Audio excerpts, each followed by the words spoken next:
5 oras na bumuhos ang matinding ulan ngayong araw dahil sa habagat. Ang ulan bumagsak umabot ng 201.7 millimeters. Halos kalahati na yan ng 455 millimeters na ibinuhos ng Bagyong Ondoy noong 2009 sa loob ng 24 oras. Ayon sa datos ng MMDA, naperwisyo tuloy ang malaking bahagi ng Metro Manila. May report si Marizo Mali. Malakas na hampas ng hangin at ulan ang gumising sa malaking bahagi ng Metro Manila ngayong araw. Sa Quezon City, nagulantang ang maraming motorista dahil sa halos hindi na matanaw ng mga kalsada. Pasado tanghali, tuluyan ang naging water world ang mga daan. Sumuko na ang mga maliliit na sasakyan. Napilitan na maglakad ang mga commuter. Kasama sa mga naperwisyo ang mga estudyanteng pauwi. Sa barangay Tatalon, lampas taon na ang tubig. Ilang residente ang natrap na sa second floor ng mga bahay. Sa Mother Ignacia Avenue, minuto lang at halos maglagpas taon na ang baha. May sasakyan pang nagdire-diretsyo sa baha ng kalsada. Kaya ayun, lumutang. Bumagsak naman ang bahagi ng kisame at roof deck ng isang condominium sa Samar Avenue sa barangay South Triangle. Walang sugatan sa insidente. Not passable rin sa bahagi ng NS Amoranto Street at G. Araneta Avenue. Ang pickup na ito, bubong na lang ang kita. May ilan namang na jet ski. Ang diskarte ng enforcer sa EDSA, salita ng mga sasakyang kaya o gustong sumuong sa baha. Nang may naglakas loob at nakalusot, sumunod na ang iba pa. Sa ilang bahagi ng lungsod, mabilis na maghumupa ang tubig. Pero ang traffic, tumukod pa rin. Sa Maynila, wala pang rush hour pero paralisado na ang daloy ng mga sasakyan. Lumakoy na yung motor ko, sir. Asan? Andyan, sir. Ayan? Opo, sir. Ayaw na. Ayaw na. Tirik na. O, tiring na, sir. Sa taas ng tubig, malalaking sasakyan na lang ang nakakadaan sa maraming bahagi ng Espanya. Mabagal din kasi ang paghupa ng baha. Sobrang aberya po. Inintay po kasi namin yung suspension ni Isko. Ang ang suspension niya lang po, LM to senior high school lang po. Tapos di po nila sinama yung college. Mahirap. Kasi ang lalim po ng basa namin, dinadaanan po namin eh. Pati mga pasyente nalagay sa alanganin. Hanggang tuhod ang baha sa Tayuman, kanto ng Avenida. Gayon din sa Remigio Corner Rizal Avenue. Samantala, isang binatilyo ang hinahanap sa Ilog Pasig. Sabi ni Manila DRRMC Director Arnel Angeles, naligo sa ilog ang bata kasama ang mga kaibigan bandang 1:00 ng hapon kahapon. Ilang rider naman sa Magallanes Avenue sa Makati ang napilitang itulak ang motorsiklo para maitawid sa lampas baywang na baha. Ang ibang bahagi ng Chino Roses not passable na sa maliliit na sasakyan. Tuluyan ang tumirik ang van na ito sa Pasay. Ang truck na kargado ng mga LPG humarurot para sana hindi tumirik sa gitna. Nagdulot yan ng alon at nabuwal sa baha ang isang food cart. Nananawagan po kami sa gobyerno kung may magagawa po sila, paayos naman po ang drainage namin. Isang turistang Vietnamese naman ang namataan ng GMA News na sumuong sa baha ng nakapaa. The weather is not good at that time, so the plug is so awful this way. So I have to pick up my shoes. I work by my foot, my bare foot. Yes. Yes. Aren't you afraid of leptospirosis? Yes. I think that I afraid very much when I proceed in this road.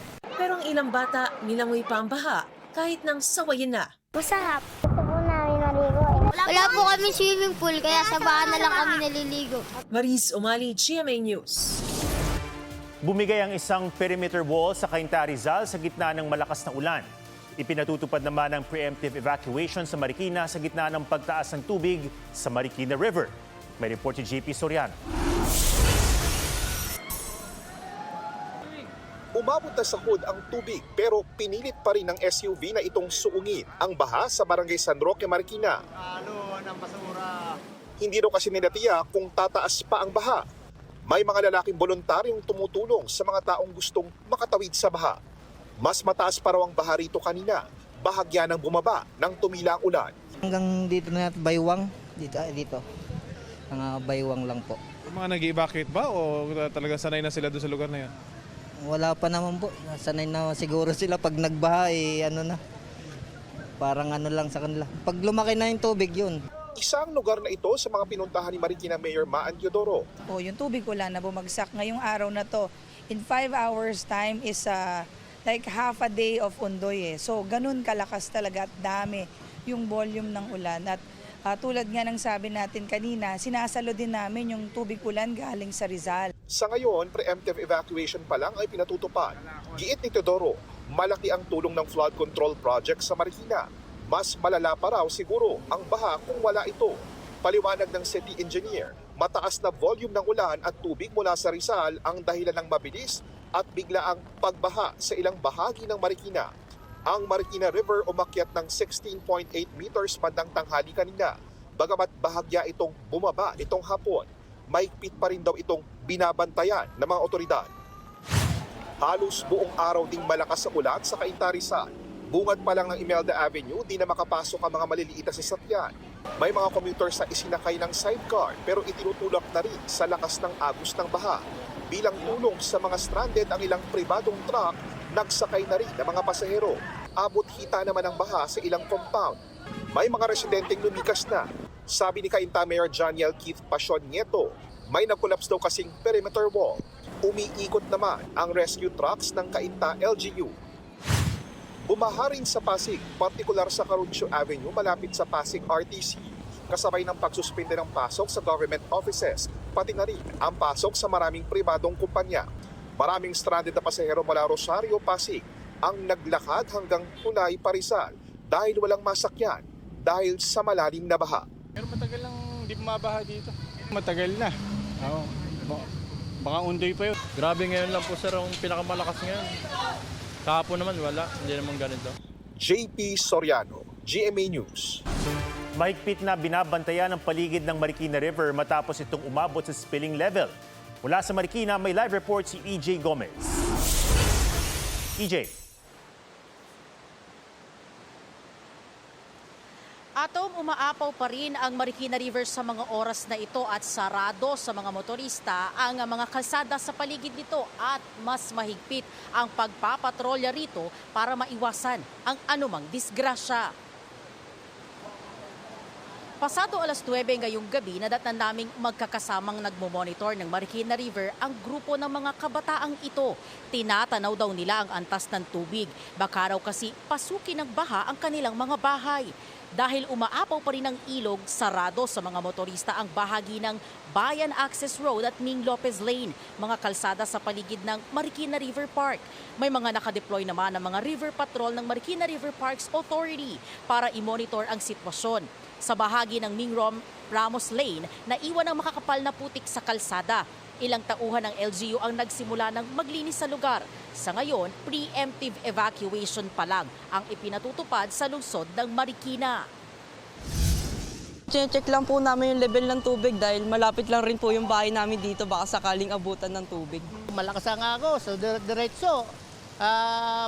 Pag may pupunta dito ng mga kabataan, at least sinasaway ko na para wala na tayong ma-aksidente.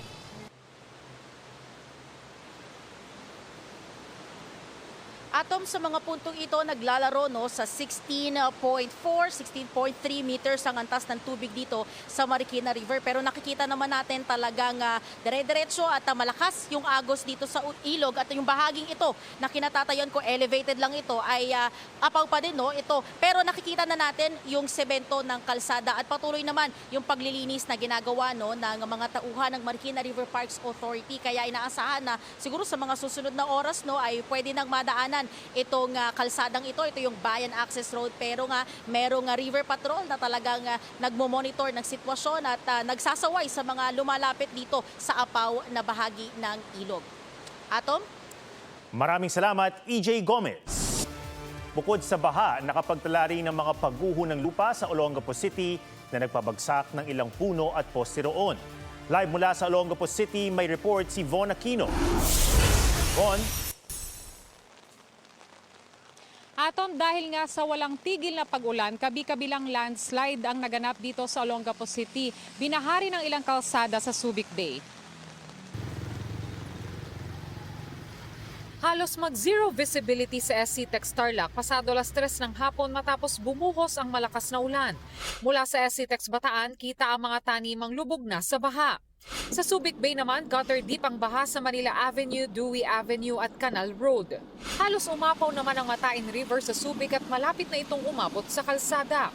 Nabuwal naman ang 2 poste ng kuryente, 1 poste ng ilaw at 3 puno matapos mag-landslide sa Barreto National Highway, Barangay Barreto sa Olongapo City. Bumigay ang pader na nagsisilbing bakod ng lupa. Dahil sa kalakasan na ng ulan, walang tigil na ulan. Yung bigat po niyang puno na yan, tsaka yung lupa nang gagaling sa bundok, kaya nagiba rin itong yung pader. Dahil po sa nangyaring landslide ay lumundo rin po yung mga kawad ng kuryente sa bahaging ito. Pero ang isa pa pinapangambahan ng barangay ay kapag itong puno na to ay bumagsak naman dun sa mga high tension wires. Pag nagkataon daw ay mas malaking problema dahil magkakaroon ng brownout sa kanilang lugar. Isang fruit stall at e-trike din ang nadamay sa landslide pero wala namang nasaktan. Nung nakita daw po nila na gumugo na itong posting isang ito, nagtakbuhan agad sila doon. Iniwanan nila yung tindahan nila. Isa pang landslide ang naitala sa Skipper Beach National Highway mag-alas 12 ng tanghali. Humambalang ito sa kalsada at wala ring nasaktan. Naisailalim na ito sa clearing operation kaya't maayos nang nadaraanan ng mga motorista. Bumaha rin sa Rizal Street, Barangay Barreto pero humupa rin ito bago sumapit ang gabi. Ato mag-aalas 10 naman ngayong gabi nang simulan yung clearing operations dito sa landslide. Nagdulot pa nga ito ng pagsisikip sa daloy ng trapiko kanina pero ngayon maluwag na yung traffic at karamihan doon sa debris ay natanggal na. Kinordonan na lamang nila ito at posibleng bukas nila ituloy yung clearing operations. Atom? Maraming salamat, Von Aquino.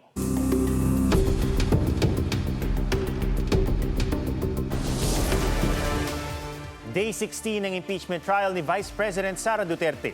Isiniwalat ng dating Special Disbursing Officer ng OVP na siya ring unang hostile witness ng prosekusyon nang bise mismo ang nag-utos na ibigay ang 125 million pesos na confidential funds kay Colonel Raymond Dante La Chica, ang dating pinuno ng Vice President Security and Protection Group.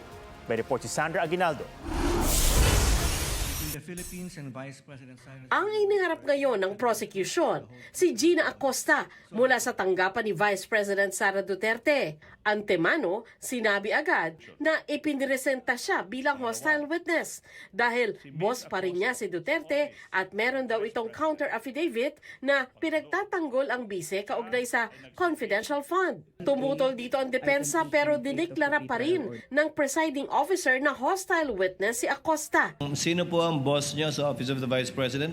Si Vice President Sara Duterte. So pag na-impeach si VP Sara o matanggal siya, wala na rin po kayong trabaho doon? Wala na po akong trabaho sa OVP. Ang epekto ng pagiging hostile witness, pwede siyang tanungin ng leading questions o yung mga tanong na naglalaman ng impormasyon na gusto ng prosecution na kumpirmahin ni Acosta. Ang pagsagot ni Acosta sa mga tanong may halong Bisaya kaya nagtatagal dahil kailangan pa itong isalin sa Ingles o Pilipino. Kaduhami naghimo o accomplishment report, Your Honor. 2 beses po kayo gumawa ng accomplishment report, Ma'am Gina? Ang kaning gihatag sa ako, Your Honor, mao ni ang unang gihimo, Your Honor. Yung unang accomplishment report. Pero tumayo si Senator Judge Erwin Tulfo para tanungin, bakit nung humarap ito sa pagdinig sa Kamara noong November 2024, nakakasagot naman daw ito ng Tagalog o Ingles? Well, what is this?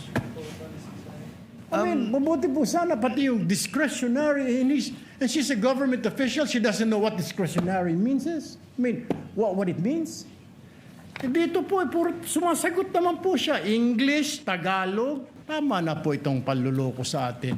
Matapos nito, nabawasan ang pagsasalita sa Bisaya ni Acosta. Tinanong siya ng prosecution tungkol sa pag-withdraw niya ng 125 million pesos in cash sa Land Bank noong December 2022.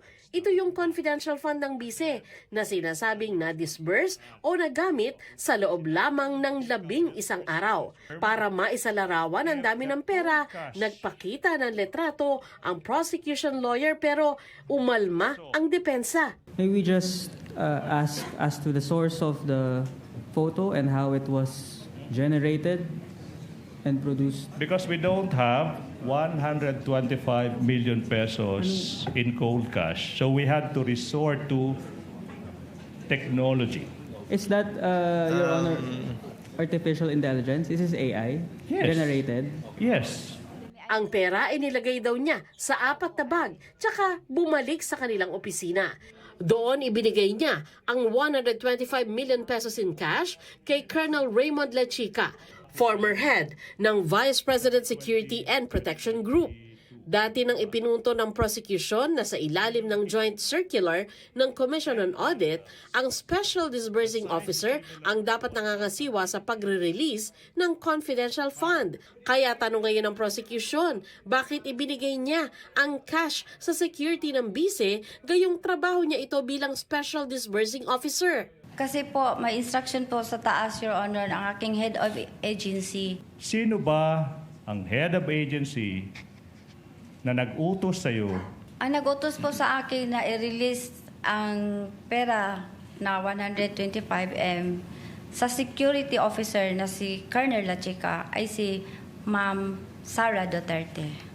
Pinunto rin ng prosecution na kay Lechica rin napunta ang confidential fund para sa taong 2023. Gayong hindi naman daw niya trabaho ito at hindi siya ang Special Disbursing Officer. Siya po ang may alam, siya po ang eksperto, Your Honor, sa pagpatupad po ng confidential operation and activities, Your Honor. Kasi siya po ang may access when it comes to national security, Your Honor. Pinaalala din ng prosecution ang sinabi ni Acosta sa Kamara. And without the approval of the Vice President, will you give that to Colonel Lechica? Hindi po.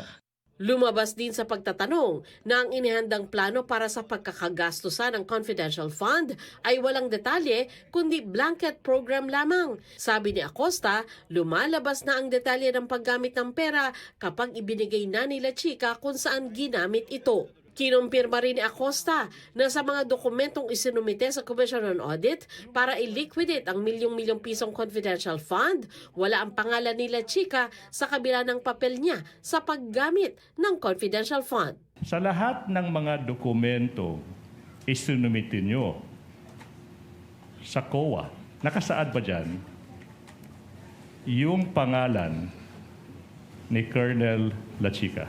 Wala. Sandra Aguinaldo, GMA News.